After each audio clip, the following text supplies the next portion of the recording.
Hey there, retro enthusiasts. This is Mr. MegaManFan for the Retro Hunting Adventures. Like, share, comment, subscribe. You know all the things to do. I've got a little catching up to do today, so I'm gonna unbox some figures that I picked up from Five Below. Now, I would say that my wife talked me into this, but if I'm being perfectly honest, she didn't have to talk that hard.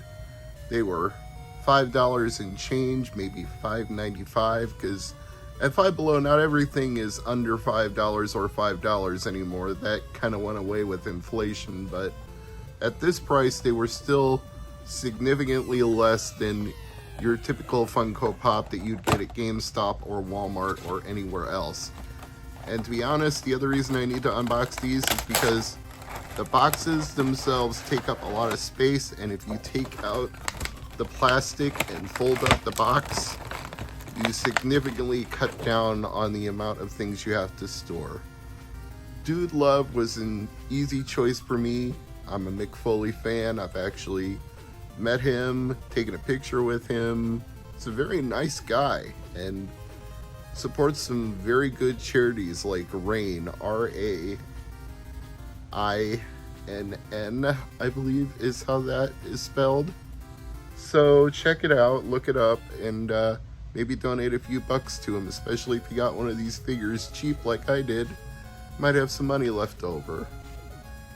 But yes, this is vintage 1990s look Mick Foley when he was Dude Love in WWF at the time, now WWE. So this is pretty retro. The next one, maybe not so much, because that one is Alexa Bliss. Little Miss Bliss, Twisted Bliss, creepy Alexa Bliss. She's definitely not retro. She is a very recent phenomenon. But again, thanks to Five Below, it was not that expensive, which is ironic given that it says it's a limited Chase Edition variant, which just goes to show that just because you print something being limited on a box doesn't end up making it worth a whole lot of money.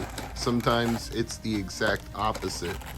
Like those steelbook editions of Halo that were supposedly limited, but they printed millions of them, so the regular editions ended up being worth more than the steelbooks.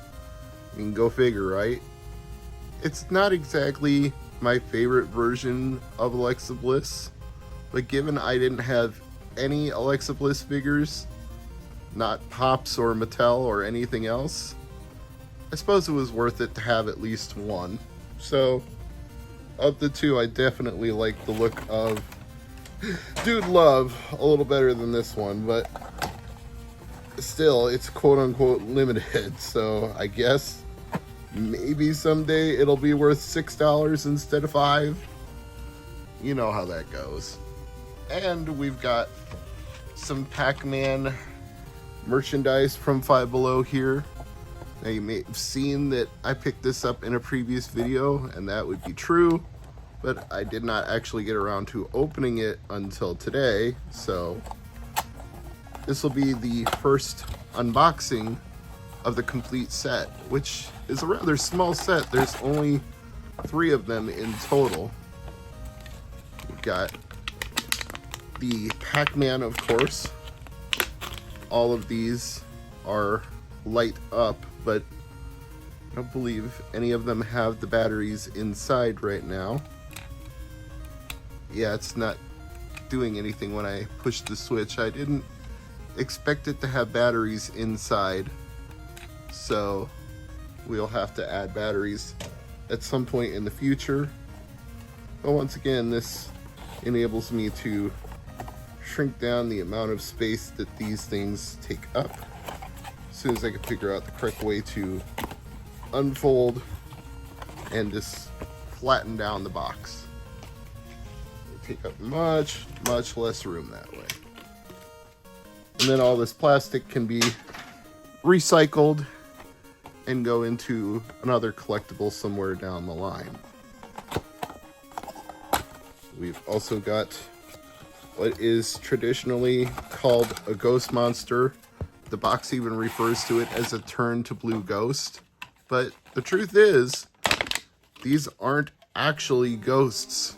That's just a Western naming that came along because we had this idea of ghosts looking like people wearing bed sheets over their head. They are monsters, they just aren't technically ghost monsters. I'm serious, there are whole videos about this on YouTube, so you don't have to take my word for it. You can look up the history and find out why these monsters aren't actually ghosts, even though we've all been calling them that for years. I was as befuddled as anybody else when I found that out, so that's a true thing. But the box knows that we still call them ghosts, so it still calls them ghosts. So probably in the end, it doesn't matter what they're supposed to be called, because everybody's going to just keep calling them ghost monsters anyway.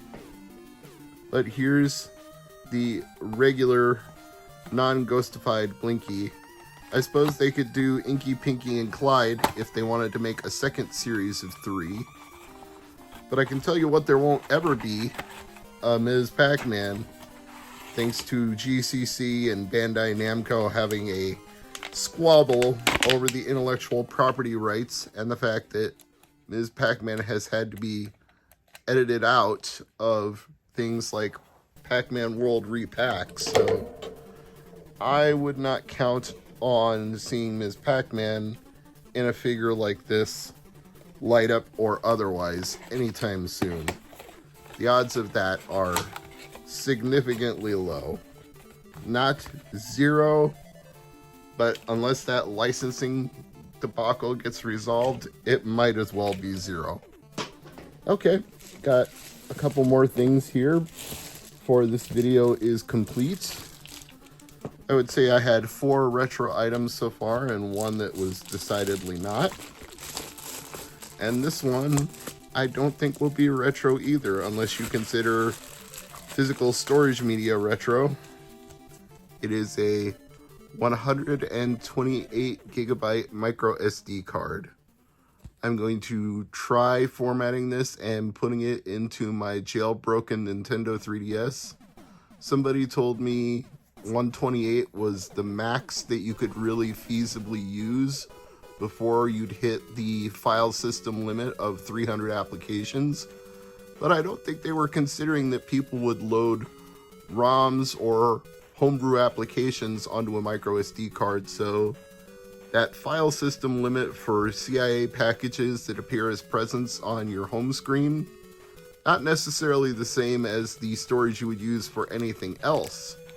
So I'll try formatting it and see if the new Nintendo 3DS XL can actually read a 128. Nothing ventured, nothing gained.